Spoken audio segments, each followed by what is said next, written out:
Assalamu alaikum and welcome to my YouTube channel. I am Shaukat Hassan with the topic linear pairs of linear equations in two variables. So dear friends, जो मेरा पिछला video है, last video है, उसमें हमने 3.2 exercise के 3 questions किए थे. अब क्वेश्चन नंबर 4 जो है, क्वेश्चन नंबर 3 में हमने दिखाया था, हमें we were asked to find out the ratios a1 by a2, b1 by b2 and c1 by c2. और फिर हमें बोलना था कि देखना था कि whether the equations are consistent, pairs of linear equations are consistent or inconsistent. तो मैंने बताया था उसमें कि अगर solution exist होता है, that is a1 by a2 is not equal to b1 by b2, unique solution होता है, तब consistent होती है. Then second point was that if there exists infinite number of solutions, that जो if the lines are consistent, तो उसके लिए condition थी a1 by a2 is equal to b1 by b2 is equal to c1 by c2. और जो third situation है, if a1 by a2 is if a1 by a2 is equal to b1 by b2 is not equal to c1 by c2, तो उस situation में solution exist नहीं करता है, no solution होता है. तो उस सिलसिले में अगर वो कंडीशन फॉलो होती है, then the given pair of linear equation will be inconsistent. अब क्वेश्चन नंबर 4 जो है, उसमें भी हमें यही दिखाना है कि equations whether the equations are consistent or inconsistent. तो वो कैसे हम करेंगे हमें, लेकिन यहाँ पे वहां पे हमें रेशियो से दिखाना था. जो ये वाला क्वेश्चन है, क्वेश्चन नंबर 4, इसमें हमें बताना है कि ग्राफिकली जब हम ग्राफ डालेंगे, उसके लिए मैंने सिखाया आपको पिछले वीडियो में ग्राफ कैसे डालते हैं. तो उसी तरह हम प्लॉट करेंगे दोनों इक्वेशंस का ग्राफ. अगर इक्वेशंस इंटरसेक्ट होती है, दैट मींस यूनिक सॉल्यूशन होगा, तो इनकंसिस्टेंट होगी. अगर दूसरी सिचुएशन आती है, कोइंसाइड होगा, तो इनफिनिटी मेनी सॉल्यूशंस होते हैं, तब भी कंसिस्टेंट ही होगी इक्वेशंस, क्योंकि सॉल्यूशन एग्जिस्ट करता है, भले ही वो इनफिनिट नंबर ऑफ सॉल्यूशंस होगा. And in the third situation, अगर दोनों लाइंस पैरेलल आती है, आपको आप जब ग्राफ डालेंगे, अगर दोनों लाइंस पैरेलल होंगी, तब उस सिचुएशन में जो आपकी इक्वेशंस होगी वो इनकंसिस्टेंट होगी. अब क्वेश्चन नंबर 5 पे हम मूव करते हैं. Question number 5 says that half the perimeter of a rectangular garden. Perimeter का हाफ, एक रेक्टेंगुलर गार्डन है, उसका half perimeter. Perimeter means sum of sides of a rectangle, या 2 times length plus breadth. 2 times length plus breadth जो होती है, उसको हम पेरीमीटर बोलते हैं. If this is our rectangle, let its breadth be equal to x and length be equal to y. या आप लेंथ x ले सकते हैं और ब्रेड्थ y रख सकते हैं, इसमें कोई प्रॉब्लम नहीं है. आप जैसे पुट करेंगे वैसे ही आपको आगे फिर चलना है. Question says that half the perimeter of a rectangle, किस rectangle, whose length is 4 more than its breadth, जिसकी लेंथ इसकी ब्रेड्थ से 4 ज्यादा होगी, तो उसका जो पेरीमीटर है, हाफ ऑफ द पेरीमीटर, वो 36 होगा. And we have to find the dimensions, हमें लेंथ और ब्रेड्थ फाइंड करनी है. So let's start solution. Question number 5. Let's start solution with the assumption that let's suppose let breadth of rectangle, breadth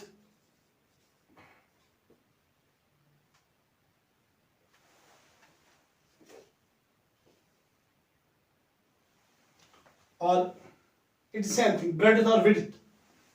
If breadth, let's write width. Let width of the rectangle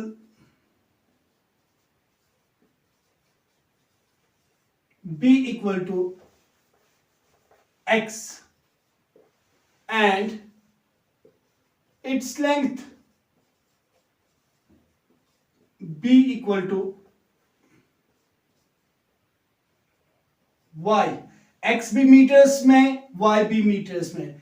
units लिखना better रहेगा, क्योंकि जो आपका perimeter है वो metres में दिया गया है। तो इसलिए जो हमारा विड्थ और लेंथ और ब्रेड्थ जो डायमेंशन है वो भी मीटर्स में होंगे। Now by first condition we are given that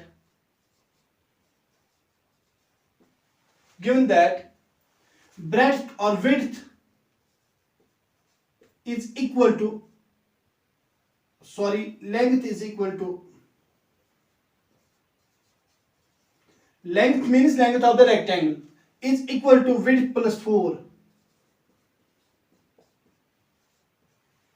This implies that length हमने ली है y is equal to width is x plus 4.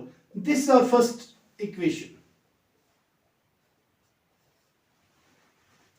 This is our first equation. Now equation second, how to find out? जो हमारा next जो information हमें statement में दी गई है question के, that is half of perimeter. Also half means 1/2. 1/2 of perimeter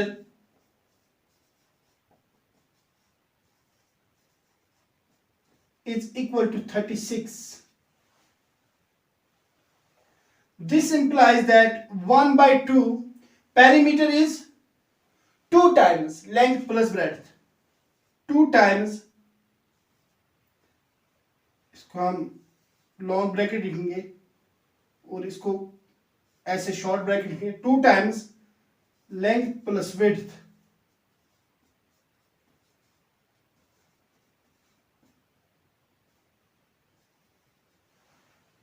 to times length plus width is our perimeter, that is equal to 36. अब ये और ये 2 कैंसिल होगा. This will become 2/2. 2/2 is equal to 1. This implies that length plus width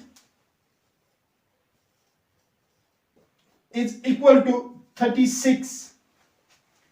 अब length कितनी है हमारी? That is equal to y. Length is y plus width is x is equal to 36. This implies that x, or we can say x plus y. Whether you write y plus x or x plus y, one and the same thing, because sum is commutative. Algebraic sum of two things is commutative. A plus b is equal to b plus a. So x plus y is equal to 36. This is our equation number 2. So अभी तक हमने कोई ऐसा ये पढ़ा ही नहीं है, method पढ़ा ही नहीं है जिससे हम इसका x और y का वैल्यू निकाल सकते हैं. जैसे सब्स्टिट्यूशन मेथड है, एलिमिनेशन मेथड है या क्रॉस मल्टीप्लिकेशन, तीनों को हमने टच नहीं किया. तो आप इस क्वेश्चन को उन तीनों मेथड से कर सकते हैं. बट जो हमने इस क्वेश्चन में पढ़ा वो ग्राफिकल मेथड है. आप ग्राफ पेपर लाइए और इन दोनों इक्वेशंस का ग्राफ डालिए, और जहां पे ये दोनों जो लाइन्स मीट करेंगे फिर वो उस पॉइंट का एब्सिसा भी देखें, ऑर्डिनेट भी देखें, तो आपको वो पॉइंट निकलेगा. आपको डायमेंशंस x और y का वैल्यू निकलेगा, और जो कि हमारे डायमेंशंस हो गए इस रेक्टेंगल के.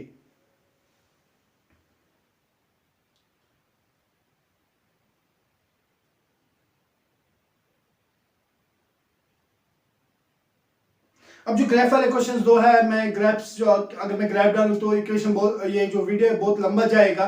सो इसलिए मैं यहीं पे कंक्लूड करता हूँ इक्वेशन एक्सरसाइज 3.2 को. और अब हम जो निकलेंगे आगे for the next topic, that is substitution method. उसके लिए मैं अगले वीडियो में हम स्टार्ट करेंगे सब्स्टिट्यूशन मेथड.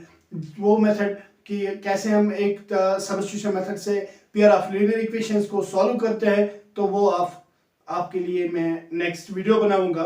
और अगर आपने अभी तक इस चैनल को सब्सक्राइब नहीं किया तो प्लीज़ सब्सक्राइब कीजिए और बेल आइकन प्रेस करें, ताकि आपको मेरे जो उन वीडियोस की नोटिफिकेशन सबसे पहले मिले और आप प्रिपेयर करें मेरे साथ। Let's revise and prepare for examinations of 10th class.